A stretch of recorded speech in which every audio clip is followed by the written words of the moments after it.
इस YouTube channel में आप सभी का स्वागत है। आज का हमारा टॉपिक है विज्ञान कक्षा 9 अध्याय 3 और अध्याय का नाम है परमाणु एवं अणु। इस अध्याय की हमने पहली 2 वीडियो बनाई है और वो दोनों वीडियो हमने प्लेलिस्ट में डाल दी गई हैं। आप उन वीडियो को प्लेलिस्ट में जाकर देख सकते हो। आज हम रासायनिक सूत्र लिखना से इस वीडियो को प्रारंभ करते हैं और इसमें सबसे पहले रासायनिक सूत्र। किसी यौगिक का रासायनिक सूत्र उसके संघटक का प्रतीकात्मक निरूपण होता है। जैसे जल का रासायनिक सूत्र H2O है। संयोजकता किसी तत्व की संयोजन शक्ति उस तत्व की संयोजकता कहलाती है। रासायनिक सूत्र लिखने की विधि। इसके लिए तत्व या यौगिक के प्रतीकों को लिखकर उनके नीचे उनकी संयोजकताएं लिखी जाती हैं। इसके लिए उनकी आर पार गुणा कराई जाती है। प्राप्त सूत्र की संयोजकताओं को सरलतम अनुपात में लिखा जाता है। इससे शब्द आएगा यहाँ पर, इससे उनकी आर पार गुणा कराई जाती है।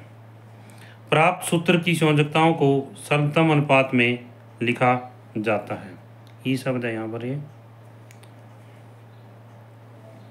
आगे उदाहरण हाइड्रोजन क्लोराइड का सूत्र।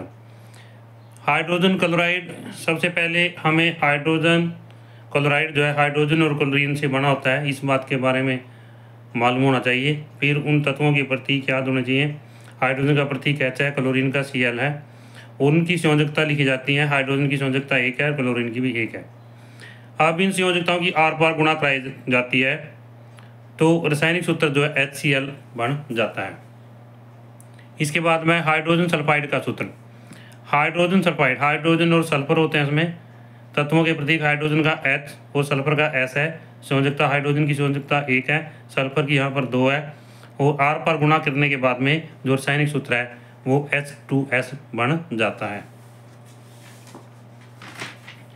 इससे आ गया कार्बन टेट्राक्लोराइड का सूत्र CCl4। कार्बन, इसमें C और क्लोरीन होते हैं। कार्बन की जो संयोजकता है 4 होती है, क्लोरीन की 1 होती है। आर पार गुणा करने के बाद में कार्बन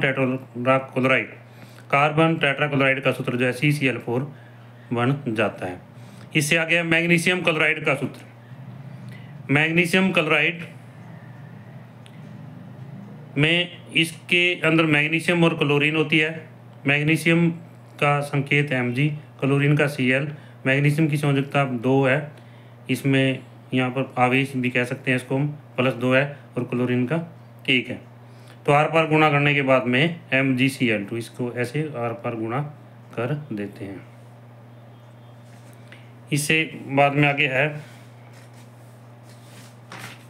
एल्युमिनियम ऑक्साइड। एल्युमिनियम और ऑक्सीजन होते हैं इसमें।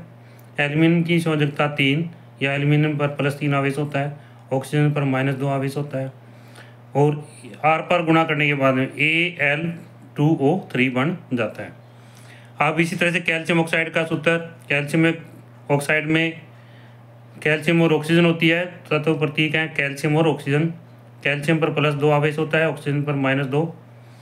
तो जब इनकी आर पार गुणा कर दी जाती है तो ये Ca2O2 बन जाता है सूत्र इसका। और 2 इनमें कॉमन है, 2 से इसको डिवाइड कर देते हैं तो हम इस पास में कैल्शियम ऑक्साइड का सूत्र CaO आता है। क्या आता है अभी? CaO। इसके बाद में बहुपरमाणविक आयनों वाले यौगिक। सोडियम नाइट्रेट का सूत्र। बहुपरमाणविक का अर्थ क्या है? H जैसे NO3 है, इसमें नाइट्रोजन भी है और ऑक्सीजन भी है। तो सोडियम का संकेत Na और जो नाइट्रेट है NO3 है। सोडियम के ऊपर प्लस आवेश होता है और नाइट्रेट NO3 के पास में -1।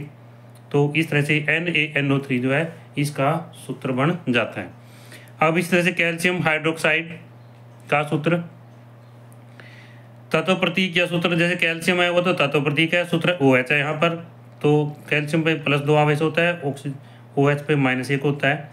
अब इसकी आर पार गुणा करते हैं तो आर पार गुणा करने के बाद में Ca के पास में 1 आ जाता है और OH के में 2 आएगा।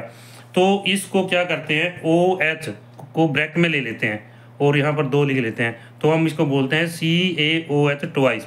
तो कहने का भावार्थ क्या है, अभी जो OH इसमें 2 बार आ रहा है, CaOH ट्वाइस या CaOH 2 बार, इसमें ब्रैकेट में 2 हमने ले लेते हैं, ब्रैकेट में OH लेकर के 2 ले लेते हैं इसकी साइड में, यहाँ पर वो CaOH ट्वाइस इसको पढ़ते हैं। इसके बाद में सोडियम कार्बोनेट का सूत्र, सोडियम का संकेत Na, कार्बोनेट का सूत्र है CO3, सोडियम पे प्लस आवेश होता है, कार्बोनेट पर -2 होता है, तो आर पार गुणा करने के बाद में Na2CO3 बन जाता है। यहाँ में इसकी ब्रैकेट की कोई आवश्यकता नहीं है क्योंकि CO3 इसमें एक बार आता है। अब इस तरह से अमोनियम सल्फेट का सूत्र है NH4SO4, इसमें अमोनियम का NH4, सल्फेट का SO4, अमोनियम पर +1 चार्ज है, सल्फेट पर -2 है, तो NH4 ट्वाइस SO4 सूत्र बन जाता है NH4 ट्वाइस SO4। इससे आगे आणविक द्रव्यमान, किसी पदार्थ का आणविक द्रव्यमान उसके सभी संघटक परमाणुओं के द्रव्यमानों के योग के बराबर होता है। कोई भी जो पदार्थ है उसका आणविक द्रव्यमान जो है किसके बराबर होता है, सभी संघटक परमाणुओं के द्रव्यमानों के योग के बराबर होता है। उदाहरण के लिए जैसे जल है, जल का जो सूत्र है H2O है। अब इसका आणविक द्रव्यमान ज्ञात करने के लिए क्या है, इसमें हाइड्रोजन के 2 अणु हैं, ऑक्सीजन का 1 है, हाइड्रोजन के 2 परमाणु हैं यहाँ पर, ऑक्सीजन का 1 परमाणु है, और हाइड्रोजन का भार कितना होता है, 1 होता है, तो 2 गुणा 1 2 हो गया, और ऑक्सीजन का 16 होता है, तो ये 18 यूनिट आ जाता है। अब इसी तरह से आ गया है यहाँ पर नाइट्रिक अम्ल HNO3, H hydrogen, N nitrogen, oxygen O, इसमें H 1 बार है, नाइट्रोजन N 1 बार है, O3 कितने बार है, 3 बार है। तो इस तरह से यहाँ पर हम हाइड्रोजन का वजन क्या है, 1 यूनिट है, नाइट्रोजन का भी 14 यूनिट है, ऑक्सीजन का 16 को 3 से गुणा करेंगे, तो इस तरह से 16 थी 48, 48 और 15 63 यूनिट आ जाता है। नाइट्रिक अम्ल का आणविक द्रव्यमान कितना है, 63 यूनिट है, और ऊपर क्या था, जल का आणविक द्रव्यमान कितना है, 18 यूनिट है। इससे आगे सूत्र इकाई द्रव्यमान, क्या है आगे, सूत्र इकाई द्रव्यमान, किसी पदार्थ का सूत्र इकाई द्रव्यमान उसके सभी संघटक परमाणुओं के परमाणु द्रव्यमानों के योग के बराबर होता है। उस पदार्थ के लिए हम सूत्र इकाई का प्रयोग करते हैं जिसके संघटक आयन होते हैं, जिसके संघटक क्या होते हैं, आयन होते हैं। सूत्र इकाई का प्रयोग हम किस पदार्थ के लिए करते हैं, उस पदार्थ के लिए करते हैं जिसके संघटक आयन होते हैं। जैसे सोडियम क्लोराइड है, इसमें सोडियम पॉजिटिव आयन और क्लोरीन नेगेटिव आयन होता है। सोडियम क्लोराइड में सोडियम पॉजिटिव आयन और क्लोरीन नेगेटिव आयन होता है, तो इसके जो संघटक है आयन है, तो इसलिए हम सूत्र इकाई द्रव्यमान का प्रयोग करेंगे। और सूत्र इकाई द्रव्यमान में क्या होगा, इसका सोडियम का 23 गुणा 1, क्लोरीन का 35.5 है, तो 58.5 यूनिट आ जाता है। इसके बाद में आ गया कैल्शियम क्लोराइड का इकाई सूत्र, कैल्शियम क्लोराइड CaCl2, कैल्शियम इसमें 1 बार है, क्लोरीन 2 बार है, कैल्शियम का भार कितना होता है, 40 यूनिट, और क्लोरीन का होता है 35.5, तो 1 गुणा 40 प्लस 2 गुणा 35.5, तो 40 प्लस 71, तो कितना आ गया, 111 यूनिट आ जाता है। जो कैल्शियम क्लोराइड है CaCl2 है, इसका जो भार होगा 111 यूनिट होगा।